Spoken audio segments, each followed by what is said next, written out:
নমস্কার বন্ধুরা, আমার কিচেনে সবাইকে স্বাগত। আমি আজকে ফুলকপি রোস্ট বানাবো। তাই এই দেখুন, বড় মতো একটা কপি নিয়ে নিয়েছি। ফুলকপি এখন সস্তা, তাই বড় মতো একটা নিয়েছি আমি।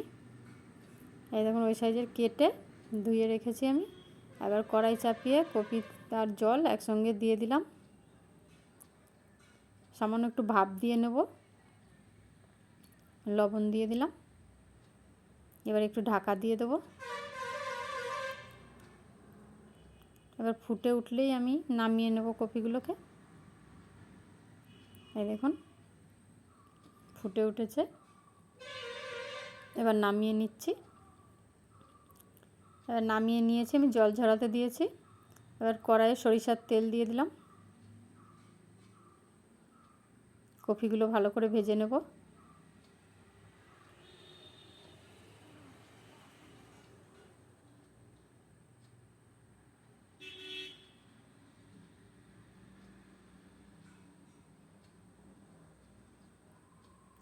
ফুলকপির রোস্ট তো বন্ধুরা আপনারা সবাই জানেন, তা আমি এই পদ্ধতিতে বানাচ্ছি, তাই আপনাদের সাথে শেয়ার করছি। এবার ভেজে নিচ্ছি কপিগুলো।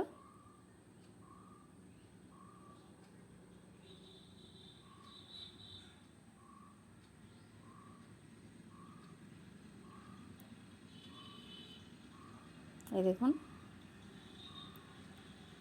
ভাজা হয়ে এসছে, নামিয়ে নেব। আর মশলা আমি বাটবো। 5টা কাঁচা লঙ্কা, গোটা জিরে, গোটা ধনে, আদা আর টমেটো একসাথে পেস্ট করে নেব। আর এদিকে আমি শিলে বেটে নিচ্ছি পোস্ত আর কাজু। আর কড়াই চাপিয়ে দিয়েছি, তেল দিয়ে দিলাম কড়াইয়ে। এবার ফোড়নে দেব শুকনো লঙ্কা আর দেব গরম মশলা, তেজপাতা, জয়িত্রী আর জিরে। এই দেখুন, দিয়ে দিলাম।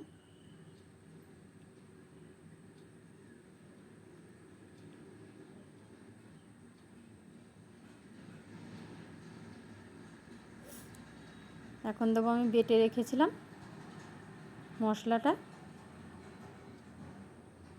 ফোড়ন ভাজা হয়ে গেছে, মশলা দিয়ে দিচ্ছি।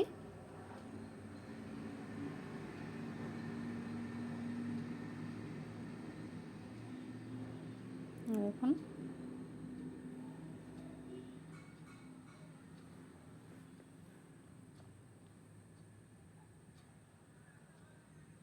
দিয়ে দেবো লবণ পরিমাণ মতো। মশলার বাটিটা দিয়ে একটু জল দিলাম। আর ভালো করে কষিয়ে নেব।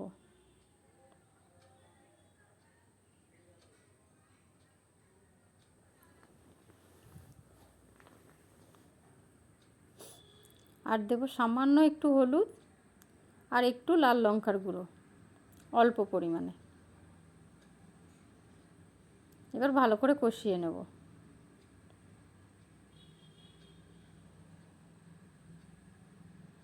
একদম যেন মশলা থেকে তেল ছেড়ে আসে। এবার এখন আমি একটু দিয়ে দিচ্ছি চিনি।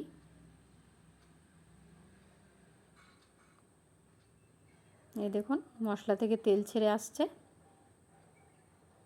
এখন দেবো ভেজে রাখা কপিটা।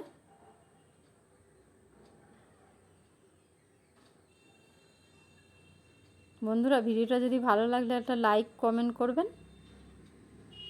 আর আমার এই ছোট চ্যানেলটিকে সাবস্ক্রাইব করার অনুরোধ রইল।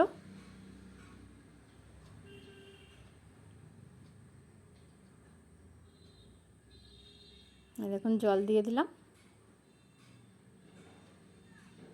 ভালো করে কষিয়ে নিয়ে জল দিয়ে দিয়েছি।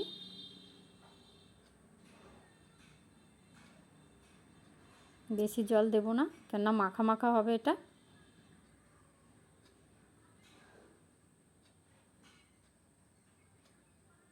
এই দেখুন, সব সেদ্ধ হয়ে গেছে কপিগুলো, সুন্দর ফুটে উঠেছে।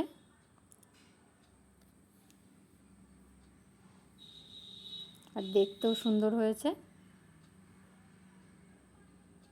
এবার উপর থেকে দিয়ে দিচ্ছি আমি একটু কিশমিশ,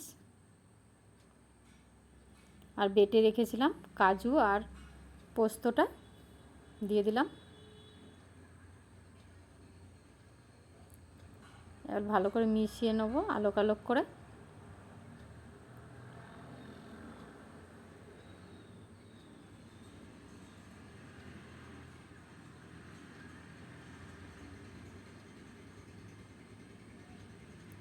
আর ওপর থেকে একটু গরম মশলা ছড়িয়ে দেবো আমি।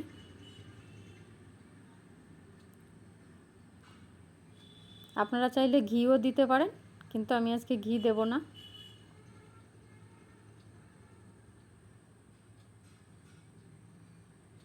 সবাই ভালো থাকবেন, সুস্থ থাকবেন।